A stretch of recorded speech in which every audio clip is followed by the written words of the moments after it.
Hello, welcome to something really exciting. You may have read or seen on my social media that I've embarked on the biggest challenge of my life. I have bought a pub in the Rhondda Valley. It closed at the start of lockdown and the community lost its heart.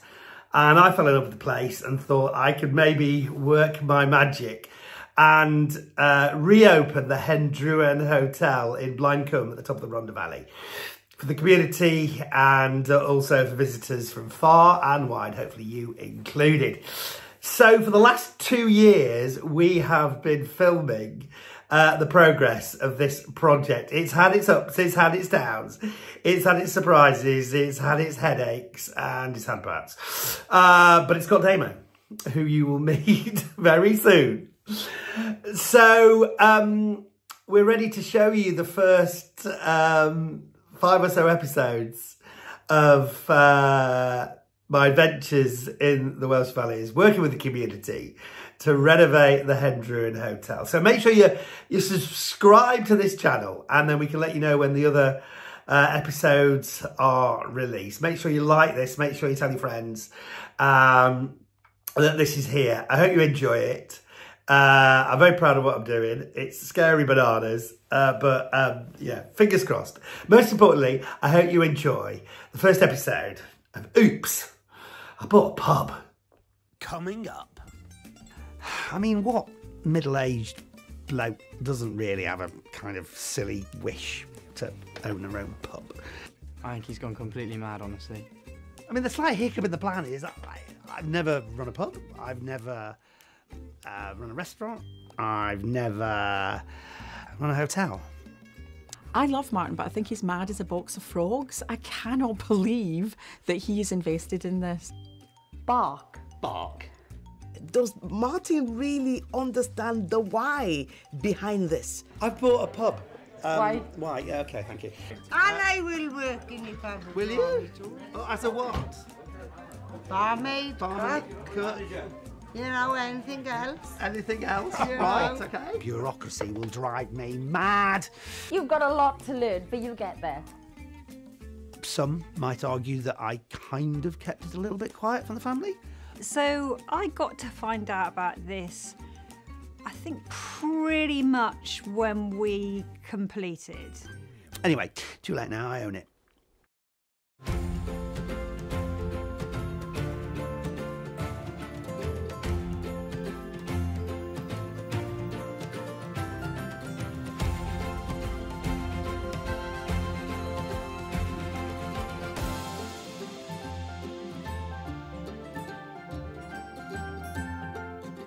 Oops, I bought a pub.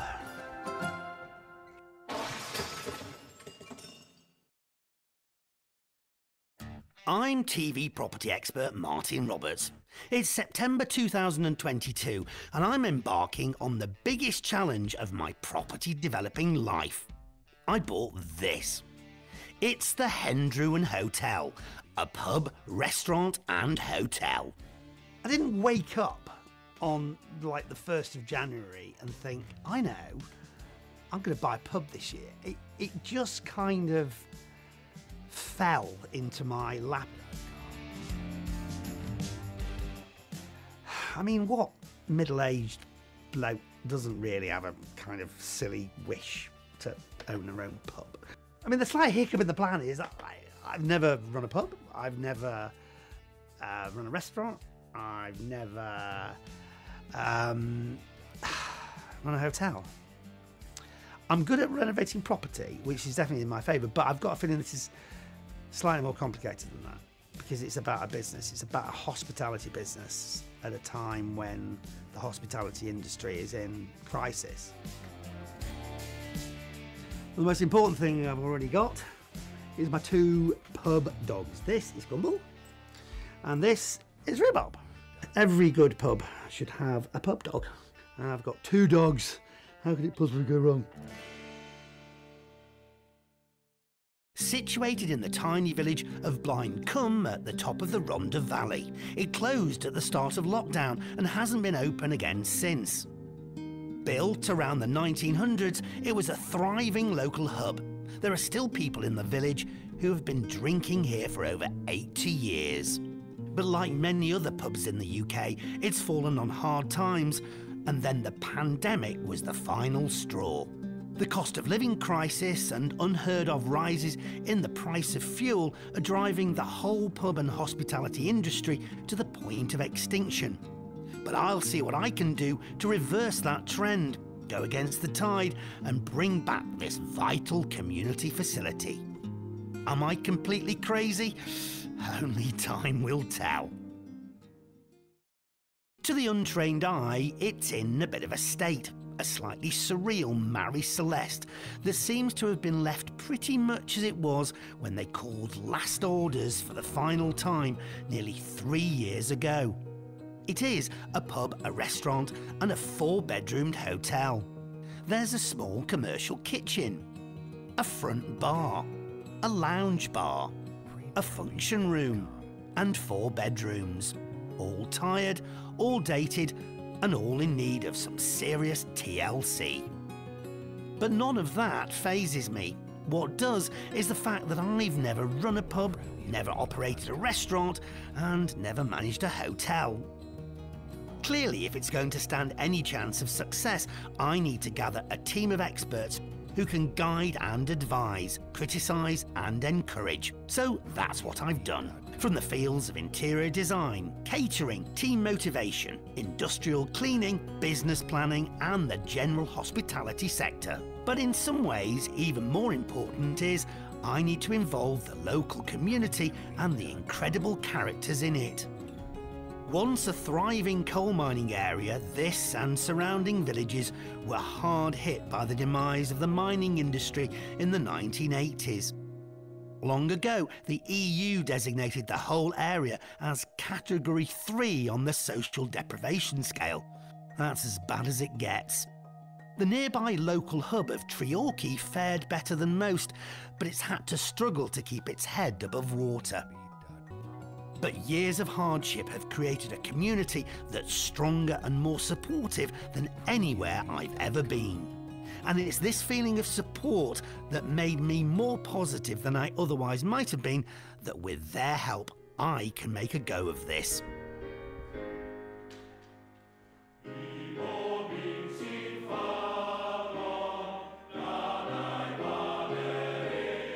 And one thing you can't deny, the location is simply out of this world. All this right on the doorstep.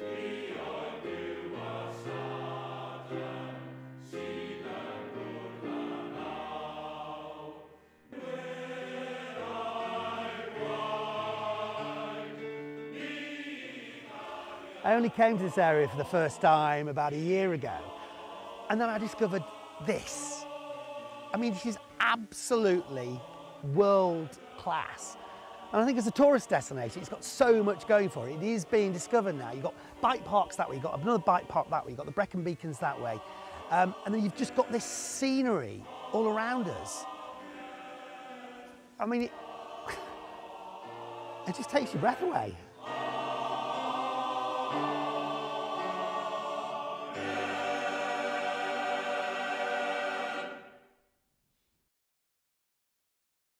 So where do you start with a project like this? With the right attitude. I've invited motivational expert Joy Ogre Hutfield from Swansea to the pub to give my mindset a bit of a dusting. Joy, Martin. thank you for coming to my pub. A pleasure, amazing. So one of my challenges is that I don't have a team. Okay. I don't have any team at all yet. Right, okay. And I know that you're a team building expert and a team motivation expert. So how am I going to get this team together? And what should I look for in people? And how do I motivate them? In order for you to be able to get the right team, you need first to have a vision. What do you want your team to gain? What are you bringing to them? And that's what the vision is all about. So once you have that vision, now you are ready to recruit your team. Right, so I have to come clear with an idea of what we're trying to achieve rather than saying, I don't know what I'm doing, guys and girls. let's just see what happens. Absolutely, absolutely. Because really, when we have that idea of the que sera, sera, what will be, it's a recipe for disaster. I know that Martin is excited. He just wants to give to the community. But does Martin really understand the why behind this? My fear is if he's not able to articulate the vision and make it compelling, will he get the buy-in from those that he wants to attract and bring as part of that vision? This is obviously even more important given that this is a hospitality venture. That's right. So even everybody, from the waiters and the waitresses to the person behind the bar, quite daunting to pick those people who will be the face. It's the attitude, and it starts with you. Because believe it or not, you are the role model. It is yours. I mean, yes, there's going to be shared ownership and people are going to be coming and going, but you are it. So your attitude, your behavior becomes paramount to how other people also embrace the vision. To ditch the Basil Fawlty. Yeah, no, yes. and he needs to connect to the hearts and minds of those that he is bringing as part of his team, because they in turn will connect to the hearts and minds of the community. That brings the right attitude. Now you hear lots of stories of sort of the world of hospitality and people after the lockdown and COVID, they sort of discovered other things. They've moved on. I mean, how much of an uphill struggle have I got here? I recognize the challenge because it will be a challenge, because really what the pandemic did was just, you know, it broke people's spirits. You know, people lost hope, people lost trust, and people's expectations were dashed, so that there's a lot, really. So you are right, there are challenges there. However, I believe people are ready. Once you give them the why, once they're able to reignite that why, my God, magic happens, because you're giving them a reason to live. There's hope. A few years back, you would say that people are attracted by money. You know, give them the highest pay, they'll come in and they'll produce. Not anymore.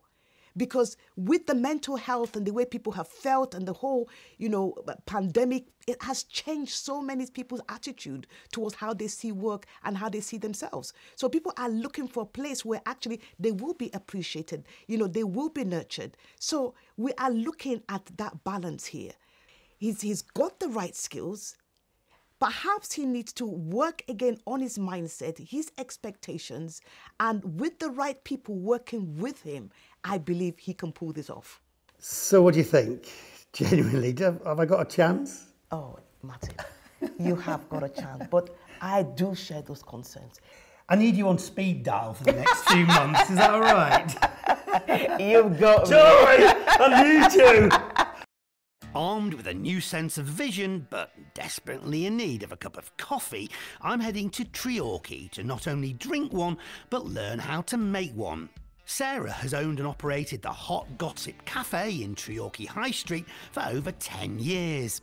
It's a favourite spot for the locals, and I'm keen to find out more about the town and also sort my lattes from my flat whites. So Sarah, yes. Love to see you. You run a really fantastic little cafe in the High Street in Treorchy. Tell me a bit about Treorchy. So at the moment we are High Street of the Year, so that's quite an achievement, I think, for us. Yeah. The whole of the UK? In the UK, yes. Wow. Yeah. So yeah. What do you think you've got? I think it's a good mix, it's a good blend of sort of independent stores and businesses and sort of the high street names you see on any high street. But I also, the community is really important, so I think that makes a massive difference. They're very supportive, they're very sort of on board with the shop local idea. Lots of other sort of towns in the valleys seem to have suffered a lot more than Treorchy. I think, well, there's a couple of elements there. I think part of it is geography. I think we've been very fortunate at the top end of the valley where we haven't got some of the bypasses and things which have been brought in further down the valley, which I do think have had a negative effect on the communities. Again, people, I just think that it's like, you know, we've got a sort of a strong, very supportive community here. Everybody's knows each other, which is, you know, sometimes a plus, sometimes sometimes a minus. But yeah, I think it is down to the people again. I think it's just a very supportive community. They're proud, I think, of Treorchy and of the high street here. I've also noticed there seems to be some quirky names. There are. The shops have got very, very quirky names. Is that just like a tradition or something? A lot of the businesses are independent businesses, so I think we just want to stand out a little bit. So yeah, I quite like Sparkalicious is the local gift shop, and Wonder Stuff next door, and then yeah, of course we Hot Gossip. So yeah, it's nice. We've got a nice little blend of different quirky names. And tell me about this cafe then. How long have you been running it for? So it'll be 12 years in January, minus wow. the 2 years of COVID, obviously. Yeah. But yeah, it's so we've been here a while now, and it's changed quite a lot. The high street's changed a lot in that time. Because when we first opened, there was nothing really here of its kind, but I was lucky that a few other businesses opened at the same time, and so I think together we sort of changed the dynamic of Treorchy, and like 12 years later, I think it's been great. Yeah. Now, in general, the hospitality industry seems to be worried at the moment. You know, with the increase in energy prices and the cost of living. Yeah. How are you feeling? Worried is probably the right word. Yeah, I mean, it's the smaller businesses, the costs are high because of where we are. People, it's not a very affluent area, although the people are supportive. But yeah, it's a challenge, I think. And as we go into the winter months now, I think we're going to see that more and more. So, yeah. Now, you may have heard, I've bought a pub up the road. I did hear. You can't keep bending this secret, can you? It is hot gossip. Well, that's true. How do you think that's going to go? I think it'll be great. I think, you know, like I said, I think the valley has changed a lot, and I think we're ready for something new, something like what you suggested, and the sort of the tourist element as well seems to be developing. You know, we've got Zip World that's opened up, but one thing we are lacking is sort of accommodation and maybe some of the sort of gastro pub type venues. So I think that'll be a welcome change. It's something that we haven't got at the moment, and so I think it's something that's needed, and I think the community would be really supportive and really on board with it. So you think a gastro pub kind of idea would work well? Yeah, I think definitely so, yeah. Am I going to be able to source the right kind of staff around here? I think that, yeah, I think there's sort of a need for jobs in the area. People are very keen. I think it's nice that there are going to be new job opportunities on our doorstep. I think that would be a very welcome thing. I don't have any experience in running anything like a pub or a hotel or a restaurant. Okay. Can I learn? Yeah, I mean, I didn't have any experience when I started either, so yeah, we've got something in common, so that's good. Okay. Yeah, so if I can do it, you can do it, I'm sure. Even at the most basic level, I don't even know how to make a cup of coffee. I guess it's not as easy as it looks, is it? It absolutely isn't, no. It isn't? There's a knack to sort of the froth in the milk and, you know, getting what they call your microfoam. Microfoam? So, yeah. Well, I can't be here really without asking, are you willing to give me a quick lesson? Absolutely, yeah. Okay. Right, so I've already forgot what I'm doing. Oh, I know, coffee cup. Ow! Oh. So group head first. Group head. Yeah. Right. So coffee. All gone? Yeah? Yeah. Right. It's called tamping down.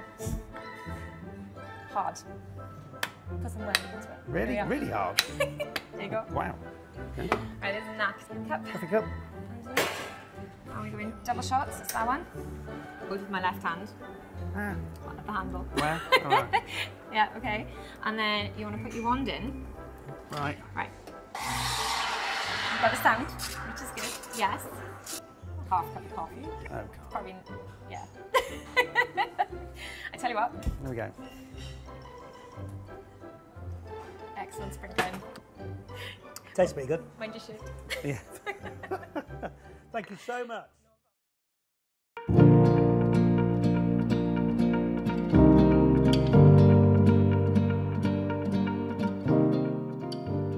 With tourism growing in this area, I think it could be a phoenix from the ashes type sort of story here.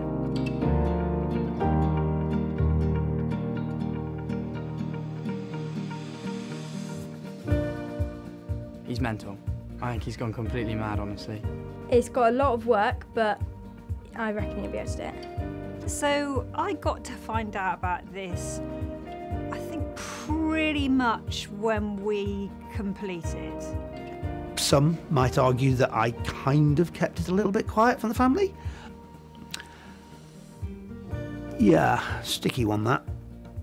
Anyway, too late now, I own it. Well, I hope you enjoyed that first episode of Oops, I Bought a Pub. There's lots more to come. So make sure you like this video. Make sure that you set your subscribe button and your bell, and that'll alert you when the next video is up and running. Tell your friends, yeah, make sure you watch out for the next episode of Oops, I Bought a Pub, my adventures in the Rhondda Valley. Or it's actually Rhondda. It's on the Rhondda. Got to learn to speak Welsh better.